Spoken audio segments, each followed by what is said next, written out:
Olá, inscreva-se no canal. Meus comentários são objetivos e diretos, pois pretendo com isto ajudá-los a conhecer como a banca cobra o assunto em cada questão. A técnica interproximal tem como base a técnica paralela. O receptor digital deverá ser posicionado paralela e horizontalmente em relação às coroas dos dentes. A técnica interproximal está indicada para as situações citadas a seguir, exceto a. Localizar a presença de litíases nos ductos das glândulas submandibulares. B. Diagnóstico de cáries interproximais. C. Avaliar a quantidade ou perda de osso alveolar. D. Diagnóstico de cáries secundárias. E. Estudo da dimensão da câmara pulpar. Analisando, temos que a técnica interproximal é uma técnica radiográfica odontológica que tem como objetivo visualizar as estruturas interproximais dos dentes. A imagem obtida com essa técnica é útil para diagnosticar cáries interproximais e avaliar a quantidade ou perda de osso alveolar entre os dentes adjacentes. Portanto, resposta correta como a exceção é a opção A. Localizar a presença de litíases nos ductos das glândulas submandibulares. A técnica interproximal não é adequada para esse propósito, pois sua finalidade é focada nas estruturas interproximais dos dentes e não nas glândulas submandibulares. Na técnica cirúrgica de extração dentária, é correto afirmar que, para a extração do elemento 36, deve-se usar o fórceps 151B. O fórceps de eleição para a extração do dente 16 é o 18RC, para a exodontia de coroas muito destruídas, coroas muito restauradas, raízes normais. Deve-se utilizar como instrumento o fórceps D. O fórceps 17 é utilizado para a extração de premolares. Para extração de dentes com coroas íntegras ou pouco restauradas, dentes com raízes curtas e cúnicas e dentes com estruturas e suporte favoráveis. Deve-se sempre utilizar como instrumentos os elevadores. Afirmativo. Fórceps de eleição para a extração do dente 16 é o 18R. Está correta, pois os fórceps dentários são numerados e designados de acordo com os dentes específicos que são projetados para extrair. Neste caso, o fórceps 18R geralmente é usado para a extração do dente 16, que é o primeiro molar superior direito. Analise as alternativas quanto ao atendimento à gestante e assinale a incorreta. Tratamentos odontológicos podem ser realizados durante a gravidez, mas devem ser evitadas cirurgias mais invasivas. B. O agendamento deve ser em consultas curtas e na segunda parte da manhã, pois os enjoos são menos frequentes. C. A melhor época para o tratamento é no primeiro trimestre de gestação. D. Não marcar consultas em horários próximos ao atendimento a crianças evita o contágio com doenças virais da infância como sarampo e rubéola. E. O anestésico de escolha é a lidocaína 2%. A alternativa incorreta é a letra C. A melhor época para o tratamento é no primeiro trimestre de gestação. A escolha do melhor momento para o tratamento odontológico em gestantes é uma questão delicada e deve levar em consideração diversos fatores. O primeiro trimestre de gestação é um período crítico de formação dos órgãos e estruturas do feto, e muitos profissionais preferem evitar procedimentos odontológicos durante esse período, a menos que sejam estritamente necessários e não possam ser adiados. O tratamento odontológico pode ser realizado durante a gravidez, mas algumas precauções são recomendadas para garantir a segurança da mãe e do bebê. As consultas devem ser curtas, de preferência na segunda parte da manhã para evitar os enjoos, e tratamentos mais invasivos, como cirurgias extensas, devem ser adiados, se possível, para o segundo trimestre ou após o parto. Em conformidade com a Resolução CFO 18/2012, que trata do Código de Ética Odontológica, CIO, analise as seguintes afirmativas e assinale a alternativa correspondente. I. É proibido apontar falhas nos regulamentos e nas normas das instituições em que trabalhe, quando as julgar indignas para o exercício da profissão ou prejudiciais ao paciente, devendo dirigir-se, nesses casos, aos órgãos competentes. Segundo, é dever dos profissionais inscritos nos conselhos regionais de odontologia abster-se da prática de atos que impliquem mercantilização da odontologia em sua má conceituação. Terceira, constitui infração ética iniciar qualquer procedimento ou tratamento odontológico sem o consentimento prévio do paciente ou do seu responsável legal, exceto em casos de urgência ou emergência. Quarta, constitui infração ética receber ou dar gratificação por encaminhamento de pacientes. V. Ao responsável técnica cabe a fiscalização técnica e ética da instituição pública ou privada pela qual é responsável, devendo orientá-la, por escrito, inclusive sobre as técnicas de propaganda utilizadas. A. Apenas I. Quarta e 5 são verdadeiras. B. Apenas I e quarta são verdadeiras. C. Apenas I e segunda são verdadeiras. D. Apenas segunda, terceira, quarta e 5 são verdadeiras e apenas segunda e terceira são verdadeiras analisando cada afirmativa em relação à resolução CFO 18/2012. Temos, e, é proibido apontar falhas nos regulamentos e nas normas das instituições em que trabalhe, quando as julgarem dignas para o exercício da profissão ou prejudiciais ao paciente, devendo dirigir-se, nesses casos, aos órgãos competentes. Esta afirmativa está incorreta. O Código de Ética Odontológica assegura ao profissional o direito de apontar falhas nos regulamentos e normas das instituições em que trabalhe quando as considerarem dignas para o exercício da profissão ou prejudiciais ao paciente, podendo fazer denúncias aos órgãos competentes, caso necessário. Segunda, é dever dos profissionais inscritos nos Conselhos Regionais de Odontologia, abster-se da prática de atos que impliquem mercantilização da odontologia em sua má conceituação. Esta afirmativa está correta. O Código de Ética Odontológica proíbe a mercantilização da odontologia e a busca de lucro desmedido em detrimento do bom conceito da profissão. Terceira, constitui infração ética iniciar qualquer procedimento ou tratamento odontológico sem o consentimento prévio do paciente ou do seu responsável legal, exceto em casos de urgência ou emergência.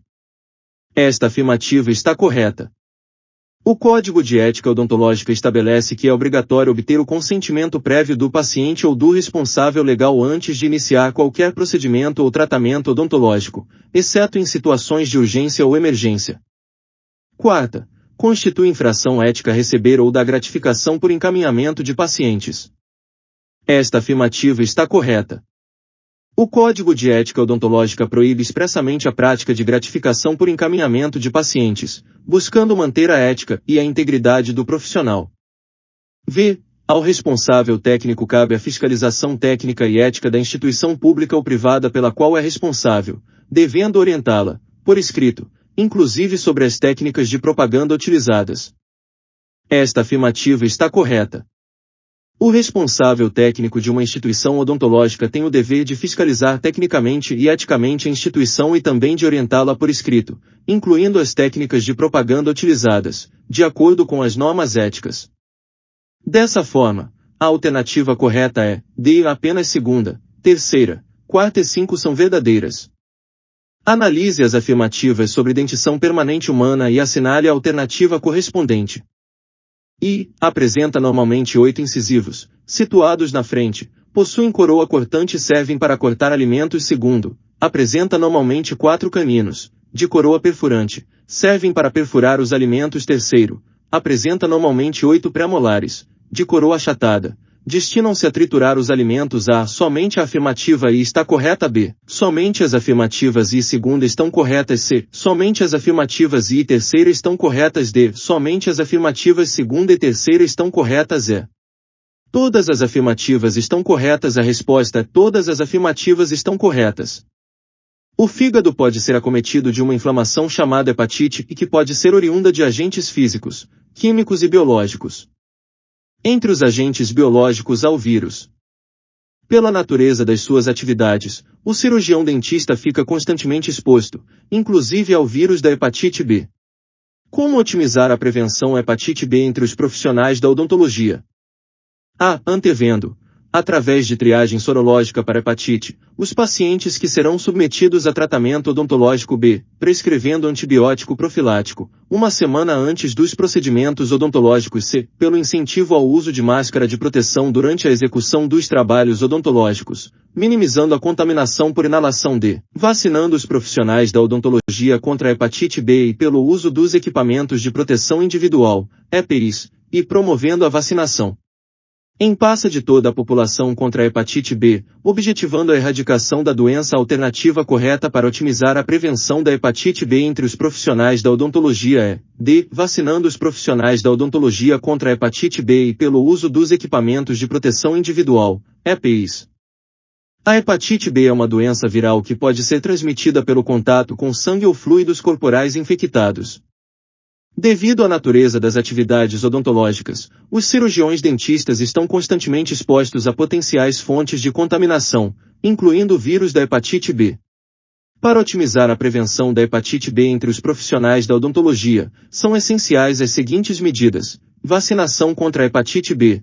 A vacinação é a forma mais eficaz de prevenir a infecção pelo vírus da hepatite B.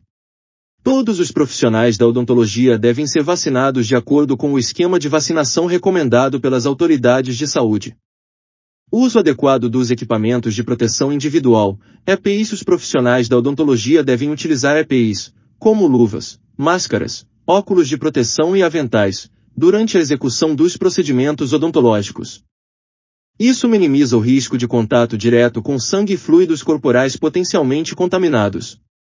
A técnica usada no estudo da anatomia dental, que consiste em tornar transparentes os tecidos duros dentais, onde através da injeção de nanquim na cavidade pulpar torna-se explícita a morfologia endodontica, é denominada a tomografia computadorizada espiral B, injeção de substância intracanal C, método radiográfico periapical D, seção radicular E. Diafanização. A técnica usada no estudo da anatomia dental, que consiste em tornar transparentes os tecidos duros dentais, onde através da injeção de nanquim na cavidade pulpar torna-se explícita a morfologia endodontica, é denominada diafanização. A diafanização é uma técnica utilizada para tornar os tecidos duros dentais transparentes, permitindo a visualização da morfologia endodontica através da injeção de nanquim ou outra substância na cavidade pulpar do dente. Essa técnica é amplamente utilizada em estudos da anatomia dental e na pesquisa odontológica para obter uma melhor compreensão da estrutura interna dos dentes. Com relação às pulpites reversíveis, marque a alternativa correta. A. É imprescindível o tratamento endodontico. B. Ocorre dor espontânea e necessita de antibiótico. C. A dor é interrompida ao remover o estímulo físico. D. A dor à percussão e palpação. Edema na região apical do elemento. E. Ao frio. A dor exacerbada e contínua, mesmo interrompendo o estímulo. A alternativa correta é C. A dor é interrompida ao remover o estímulo físico.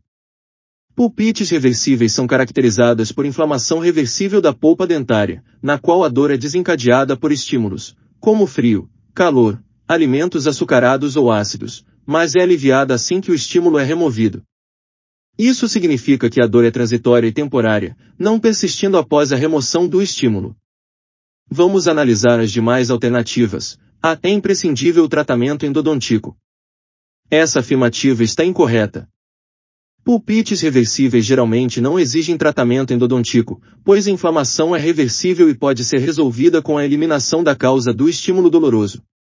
B. Ocorre dor espontânea e necessita de antibiótico. Essa afirmativa está incorreta. Pulpites reversíveis não apresentam dor espontânea e não necessitam de antibióticos, pois não há infecção. D. A dor à percussão e palpação, edema na região apical do elemento. Essa afirmativa não descreve as características de pulpites reversíveis. A dor à percussão e palpação, juntamente com edema na região apical, são mais características de pulpites irreversíveis, nas quais a inflamação é mais intensa e a polpa não consegue se recuperar. E, ao frio, a dor exacerbada e contínua, mesmo interrompendo o estímulo. Essa afirmativa também não descreve as características de pulpites reversíveis. A dor em pulpites reversíveis é aliviada ao interromper o estímulo, como explicado na alternativa correta, C. Observando a relação maxilomandibular de classe, analise as opções e marque a correta. A. O dente 36 oclui com o 25 e o 26B. O dente 36 oclui com o 24 e 25C. O dente 35 oclui com o 27 e 26D. O dente 35 oclui com o 23 e 24 E. O dente 35 oclui com o 25 e 26 para a relação maxilomandibular de classe. O correto é o seguinte. A. O dente 36 oclui com o 25 e o 26. Na relação de classe, os primeiros molares superiores, dentes 16 e 26, ocluem com os primeiros molares inferiores, dentes 36 e 46. Portanto, o dente 36 oclui com o 25 e o 26. As demais alternativas estão incorretas. Para avaliar o resultado de um tratamento endodontico, a radiografia mais apropriada é a radiografia periapical B, radiografia BIT 1C, teleradiografia lateral D, radiografia panorâmica é a radiografia oclusal. A radiografia mais apropriada para avaliar o resultado de um tratamento endodontico é a radiografia periapical. A radiografia periapical é a mais indicada para avaliar o tratamento endodontico de um dente específico. Ela mostra a região apical do dente, permitindo visualizar o ápice e as estruturas periapicais, como osso alveolar e ligamento periodontal. Com a radiografia periapical, é possível verificar se o tratamento foi bem sucedido, se não há mais presença de lesões periapicais ou infecções, e se a obturação dos canais radiculares está adequada. O Código de Ética Odontológica, CIO, prevê penas ao profissional que infringe seus preceitos e vão desde uma advertência reservada, que é a mais branda, até a cassação do exercício profissional, em caso de manifesta gravidade. Dos itens abaixo, assinale o que não é considerado de manifesta gravidade. A. Imputar a alguém conduta antiética de que o saiba inuente, dando causa à instauração de processo ético. B. Induzir a opinião pública a acreditar que exista reserva de atuação clínica em odontologia. C. Acobertar ou ensejar o exercício ilegal ou irregular da profissão. D. Exercer, após ter sido alertado, atividade odontológica em pessoa jurídica, ilegal, inidoneia ou irregular. É ocupar cargo cujo profissional dele tenha sido afastado por motivo de movimento classista. A alternativa correta é B. Induzir a opinião pública a acreditar que exista reserva de atuação clínica em odontologia. Essa infração não é considerada de manifesta gravidade em comparação com as outras situações mencionadas nas outras alternativas. Os princípios doutrinários do SUS, que compreende a universalidade, integralidade e equidade, seguem preceitos constitucionais. Com relação ao princípio da integralidade, assinale a alternativa correta. A. Haverá redistribuição das responsabilidades quanto às ações e serviços de saúde entre os diversos níveis de governo. B. Os planos são mutáveis, podendo haver mudança em qualquer fase de sua implantação. C. É direito do indivíduo ter acesso a todos os serviços públicos de saúde, inclusive os particulares contratados pelo poder público. D. Cada pessoa é um todo indivisível integrante de uma comunidade, portanto as ações de promoção, proteção e recuperação da saúde formam também um todo indivisível e não podem ser compartimentalizadas. Todo cidadão é igual perante o SUS e será atendido conforme as suas necessidades, até o limite que o sistema possa oferecer. A alternativa correta é D. Cada pessoa é um todo indivisível integrante de uma comunidade, portanto as ações de promoção, proteção e recuperação da saúde formam também um todo indivisível e não podem ser compartimentalizadas. O princípio da integralidade no Sistema Único de Saúde, SUS, preconiza que cada pessoa é um todo indivisível e integrante de uma comunidade. Isso significa que as ações de promoção, proteção e recuperação da saúde devem ser prestadas de forma integral, ou seja, considerando a pessoa como um ser integral e levando em conta suas necessidades de saúde em todas as suas dimensões, físicas, psicológicas, sociais, etc. O princípio da integralidade busca evitar a fragmentação dos cuidados de saúde, assegurando uma assistência abrangente e integral aos indivíduos e às comunidades. As anomalias dentárias são distúrbios de crescimento e desenvolvimento das estruturas dentais, acarretando um dente diferente do normal. Segundo a classificação de Álvares Tavano, são exemplos de anomalias hipoplasiantes as citadas a seguir, exceto A. Dentinogênese imperfeita. B. Hipoplasia de esmalte. C. Dentes natais e neonatais. D. Microdontia. E. Agenesia dentária. A resposta correta é C. Dentes natais e neonatais. A anomalia hipoplásica, dentes natais e neonatais, não se enquadra na classificação de Álvares Tavano. Essa anomalia envolve a erupção precoce de dentes na cavidade bucal durante o período natal, ao nascimento, ou neonatal, primeiras semanas após o nascimento. Nesse caso, não se trata de uma anomalia de hipoplasia, mas sim de uma erupção precoce. Dos citados a seguir, um material de fio de sutura reabsorvível é A. Mononílon. B. Seda. C. Algodão. D. Látex. Catuto. O material de fio de sutura reabsorvível entre os citados é I. Catuto. O catuto é um tipo de fio de sutura reabsorvível feito a partir de fibras de colágeno derivadas do intestino delgado de ovinos ou bovinos.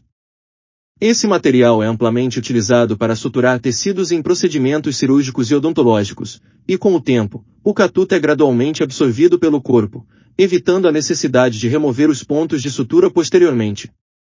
É importante notar que o catuto moderno é tratado e processado de forma a minimizar reações inflamatórias e melhorar sua performance como material de sutura. Analise as afirmativas sobre clareamento dental e assinale a alternativa correspondente. A técnica do clareamento é a alternativa conservadora que deve ser considerada como primeira opção como tratamento estético dental com alteração de cor. Segundo, o clareamento só pode ser considerado estando o paciente com saúde bucal, ou seja, sem cárie e sem comprometimento da saúde periodontal, uma vez que o tratamento destas doenças é prioritário ao tratamento estético. Terceiro, o clareamento dental pode ser classificado em intrínseco, ou interno, que é realizado via túbulos dentinários ou câmara pulpar, e o extrínseco, externo, que ocorre por meio do esmalte vestibular, podendo este último ser aplicado tanto em dentes vitais quanto em dentes não vitais. A. Somente a afirmativa I está correta. B. Somente as afirmativas I e segunda estão corretas. C. Somente as afirmativas I e terceira estão corretas. D. Somente as afirmativas segunda e terceira estão corretas. E. Todas as afirmativas estão corretas. O clareamento dental é uma opção conservadora e minimamente invasiva para tratar alterações de cor nos dentes, sendo muitas vezes a primeira opção considerada em casos de estética dental. Antes de realizar o clareamento dental, é essencial que o paciente esteja com a saúde bucal em dia, sem cáries e com a saúde periodontal adequada. Tratar qualquer problema bucal existente é prioritário antes de iniciar o tratamento estético. O clareamento dental pode ser classificado em intrínseco, interno, quando ocorre através dos túbulos dentinários ou câmara pulpar, e extrínseco, externo, quando atinge o esmalte vestibular. O clareamento extrínseco pode ser aplicado em dentes vitais, mas não em dentes não vitais, como dentes tratados endodonticamente. Portanto, o gabarito correto é, e todas as afirmativas estão corretas. Assinale a alternativa correta a respeito das restaurações estéticas na odontologia. A. É conveniente fazer a proteção da cavidade na região próxima da polpa em restaurações mais profundas. B. A polimerização da resina somente é possível na cavidade bucal. C. A resina composta é um material que não oferece nenhum perigo de agressão à estrutura dental. D. O adesivo dentinário é de natureza hidrofílica e pode ser utilizado com a cavidade cheia de saliva. E. Em função do comprometimento estético e da presença de mercúrio, o amálgama foi completamente abolido da odontologia. A alternativa correta a respeito das restaurações estéticas na odontologia é: A. É conveniente fazer a proteção da cavidade na região próxima da polpa em restaurações mais profundas. Justificativa: a proteção da cavidade próxima da polpa é uma prática importante em restaurações dentárias profundas. Isso ocorre porque essas restaurações envolvem uma maior proximidade com a polpa dentária, nervo e vasos sanguíneos, o que pode torná-la mais sensível ao calor e frio. Para proteger a polpa e evitar possíveis complicações, é comum o uso de materiais como cimento de ionômero de vidro ou hidróxido de cálcio, que tem a capacidade de liberar íons de cálcio e proteger a polpa da agressão química. Vamos analisar as demais alternativas. D. A polimerização da resina somente é possível na cavidade bucal. Essa afirmativa está incorreta. A polimerização da resina composta é um processo químico que ocorre por meio de uma fonte de luz específica, luz azul de alta intensidade, e pode ocorrer tanto dentro da cavidade bucal quanto fora dela.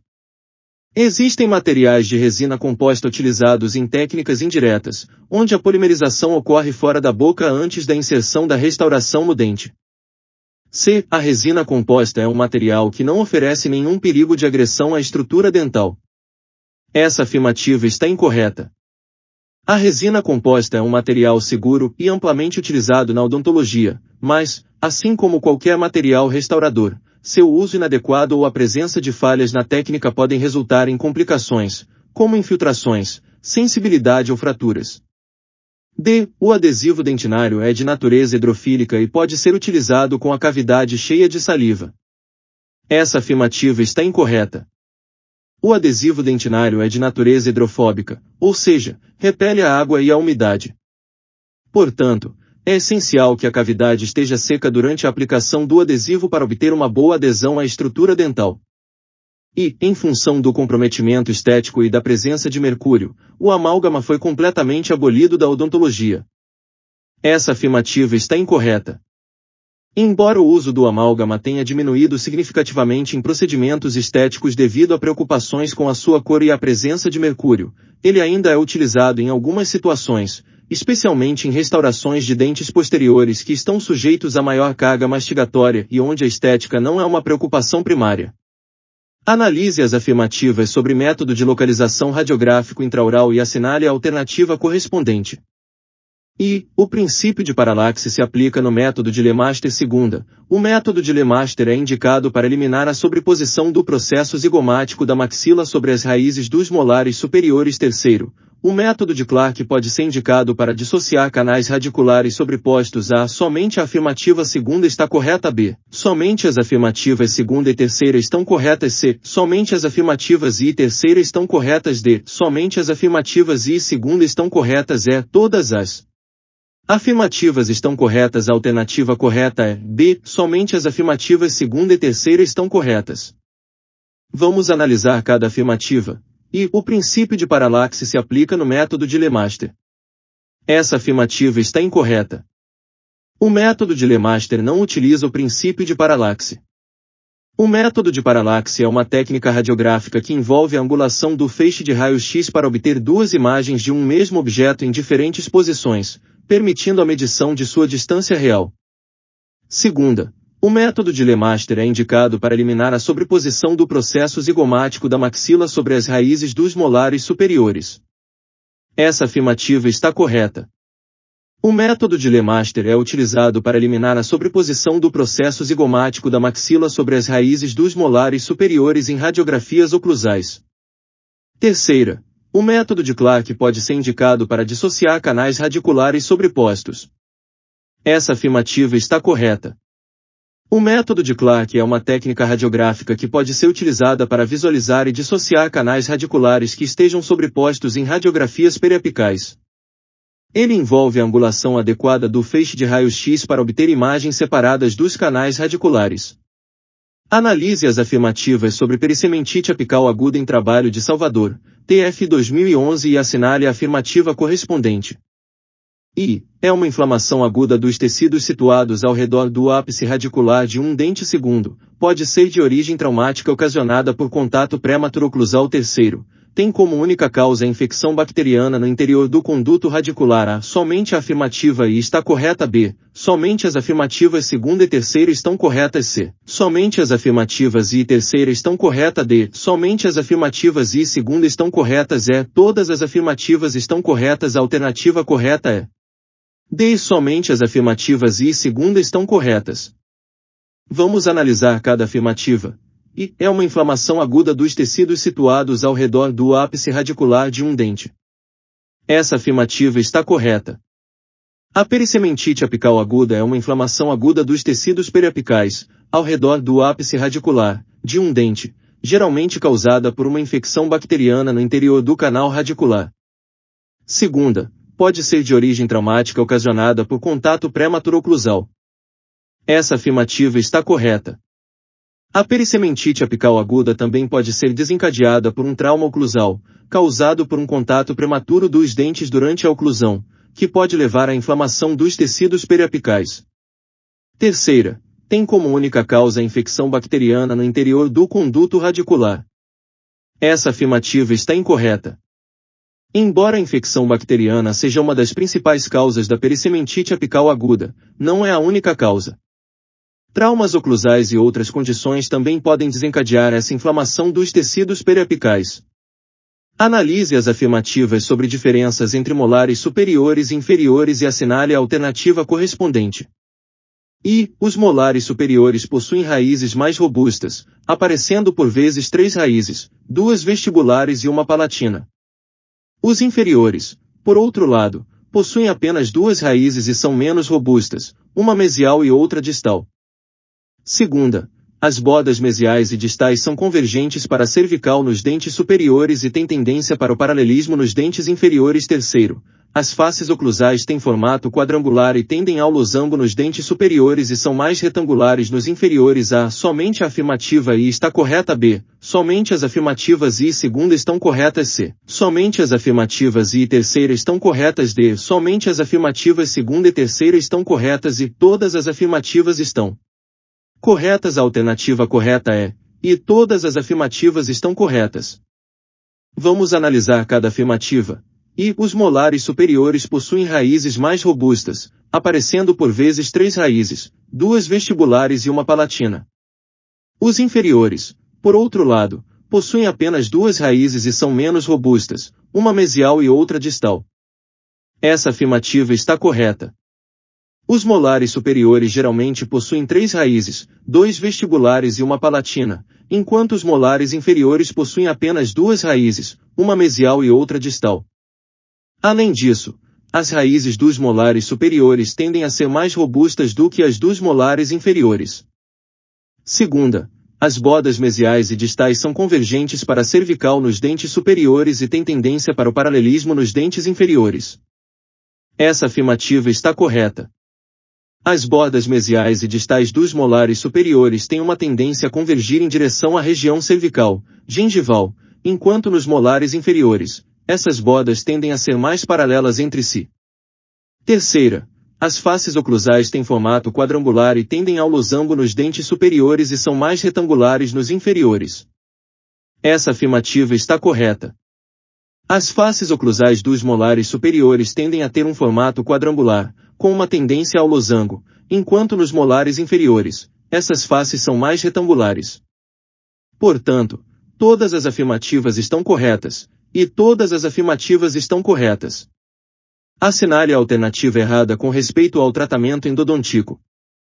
A. O preparo e modelagem do canal radicular vem sendo realizados com limas manuais de aço inox pré-curvadas. B. A broca de piezo é utilizada para a desobturação do canal radicular. C. Os seus principais objetivos são a limpeza e modelagem dos canais radiculares, para então obter-se uma obturação tridimensional, evitando assim a reinfecção por micro-organismos. D. Com a finalidade de facilitar os processos de limpeza e modelagem na instrumentação dos canais radiculares, várias pesquisas sobre novas tecnologias têm sido realizadas, e assim os instrumentos rotatórios de níquel-titânio, NIT, foram introduzidos na prática clínica, rompendo o paradigma da instrumentação manual. O uso de limas de aço inoxidável, apesar de minimizar o transporte de bactérias, não traz os benefícios almejados, principalmente em relação ao preparo de canais radiculares curvos. A alternativa errada é B. A broca de piezo é utilizada para a desobturação do canal radicular. Justificativa. A broca de piezo é uma broca endodôntica utilizada para preparar o canal radicular para a colocação de pinos intrarradiculares ou para a remoção de materiais de obturação antigos. Ela não é usada para desobturar o canal radicular, como afirmado na alternativa B. A desobturação do canal radicular é realizada com o uso de instrumentos endodônticos específicos, como limas manuais ou rotatórias, para remover o material de obturação anterior e permitir o retratamento endodôntico. Atualmente, com o aumento do número de produtos, diversidade de técnicas de aplicação e mecanismos de aplicação, uma adequada proteção do complexo dentino pulpar pode ser obtida com os selantes, forradores, capeadores, bases protetoras e ou bases cavitárias. É evidente que com as propriedades físicas e químicas aperfeiçoadas, um determinado material poderá agir como forrador, como base protetora ou mesmo como base cavitária, de conformidade com a espessura da camada aplicada. Um material protetor poderá ser considerado ideal se for capaz de, exceto, a aderir e absorver flúor da estrutura dentária. B. Proteger o complexo dentino pulpar de choque térmico e elétrico. C. Ser útil como agente bactericida ou inibir a atividade bacteriana, esterilizando a dentina sadia e a afetada residual nas lesões cariosas profundas. D. Remineralizar parte da dentina descalcificada e ou afetada remanescente nas lesões de rápida evolução. Hipermineralizar a dentina sadia subjacente. Após a remoção mecânica da dentina, esclerose dos túbulos dentinários, a alternativa incorreta é A. Aderir e absorver flúor da estrutura dentária. Justificativa. Os materiais protetores, como bases protetoras, forradores, capeadores e selantes, não têm a capacidade de absorver flúor da estrutura dentária. Embora possam ajudar na prevenção de cáries, eles não têm a capacidade de incorporar flúor ou outros elementos na estrutura dentária. Qual é a notação dentária FDI, 2 dígitos, para o dente canino inferior direito descido? Os materiais protetores acessíveis atualmente apresentam composição bastante variada, responsável pelo seu comportamento físico, químico e biológico. Para facilidade de compreensão, podem ser resumidos de acordo com sua composição básica e características da apresentação. Assinale a alternativa que preenche corretamente a lacuna no texto a seguir. Os _____ são compostos à base de resina copa natural ou sintética, dissolvida em clorofórmio, éter ou acetona. Quando aplicado em uma cavidade, o solvente evapora-se rapidamente, deixando uma película forradora semipermeável que veda com certa eficiência os túbulos dentinários. Analise as afirmativas sobre doença periodontal e assinale a alternativa correspondente. E, nem toda periodontite progride para gengivite, pois a periodontite não começa, necessariamente, por uma gengivite. Segundo, gravidez é causa de doença periodontal, principalmente no primeiro trimestre. Terceiro, o controle do biofilme dental é essencial na prevenção e tratamento da grande maioria das doenças periodontais. A. Somente as afirmativas I e segunda estão corretas. B. Somente as afirmativas I e terceira estão corretas. C. Somente as afirmativas segunda e terceira estão corretas. D. Somente a afirmativa terceira está correta e todas as afirmativas estão corretas. A afirmativa correta é D. Somente a afirmativa terceira está correta. Justificativas. E nem toda periodontite progride para gengivite, pois a periodontite não começa, necessariamente, por uma gengivite. Essa afirmativa está incorreta. A periodontite é uma condição mais avançada da doença periodontal que pode se desenvolver a partir de uma gengivite não tratada. A gengivite é uma inflamação inicial da gengiva que, se não for tratada adequadamente, pode progredir para a periodontite. Segunda, gravidez é causa de doença periodontal, principalmente no primeiro trimestre. Essa afirmativa está incorreta. A gravidez não é uma causa direta da doença periodontal, mas as alterações hormonais durante a gravidez podem tornar as gengivas mais suscetíveis a problemas periodontais. A doença periodontal pode se agravar durante a gravidez devido a essas mudanças hormonais, mas não é a causa direta da doença. Terceira, o controle do biofilme dental é essencial na prevenção e tratamento da grande maioria das doenças periodontais. Essa afirmativa está correta. O controle do biofilme dental, placa bacteriana, é fundamental na prevenção e tratamento das doenças periodontais. A placa bacteriana é a principal causa da gengivite e pode levar ao desenvolvimento da periodontite se não for devidamente controlada. A remoção eficaz da placa através de uma boa higiene oral é essencial para a saúde periodontal. Enumere as colunas e assinale a alternativa que apresenta a sequência correta, de cima para baixo, com relação aos principais movimentos dos músculos da articulação temporomandibular, ATM. Assinale a alternativa que preenche corretamente a lacuna no texto a seguir, de acordo com as características clínicas da lesão de cárie ativa. Clinicamente, a cárie de esmalte é observada como uma lesão de mancha _______, assumindo esta aparência devido à mudança do índice de refração da área de perda mineral, quando comparada com o do esmalte translúcido adjacente, Featherstone, 1999. A. Escura opaca. B. Branca reflexiva. C. Branca opaca. D. Amarela reflexiva. E. Escura reflexiva. Alternativa correta é C. Branca opaca. A lesão de cárie ativa no esmalte é observada como uma lesão de mancha branca opaca, assumindo esta aparência devido à mudança do índice de refração da área de perda mineral, quando comparada com o esmalte translúcido adjacente. Com relação às reabilitações com próteses totais, assinale a incorreta. A. Os toros palatino e mandibular dificultam a adaptação. B. Testes fonéticos com sons sibilantes devem ser realizados. C. São indicados exames radiográficos para avaliar as estruturas de suporte. D. A pressão atmosférica exerce influência na retenção da prótese total. E. Não podem ser instaladas imediatamente ao procedimento de extração. A alternativa incorreta é I. Não podem ser instaladas imediatamente ao procedimento de extração. As próteses totais podem ser instaladas imediatamente após o procedimento de extração, o que é conhecido como prótese total imediata. Esse tipo de prótese é confeccionado previamente e colocado imediatamente após a extração dos dentes remanescentes. A prótese total imediata é indicada em situações em que se deseja uma reabilitação estética e funcional imediata após a extração dentária. De acordo com o Código de Ética Odontológica, constituem deveres fundamentais dos inscritos e sua violação caracteriza infração ética, exceto a. Manter regularizadas suas obrigações financeiras junto ao Conselho Regional. B. Intervir, quando na qualidade de perito ou auditor, nos atos de outro profissional, ou fazer qualquer apreciação na presença do examinado, reservando suas observações, sempre fundamentadas, para o relatório sigiloso e lacrado, que deve ser encaminhado a quem de direito se Manter seus dados cadastrais atualizados junto ao Conselho Regional d. Zelar e trabalhar pelo perfeito desempenho ético da odontologia e pelo prestígio e bom conceito da profissão e assegurar as condições adequadas para o desempenho ético profissional da odontologia. Quando investido em função de direção ou responsável técnico, a alternativa correta é d. Intervir, quando na qualidade de perito ou auditor, nos atos de outro profissional, ou fazer qualquer apreciação na presença do examinado, reservando suas observações, sempre fundamentadas, para o relatório sigiloso e lacrado, que deve ser encaminhado a quem de direito.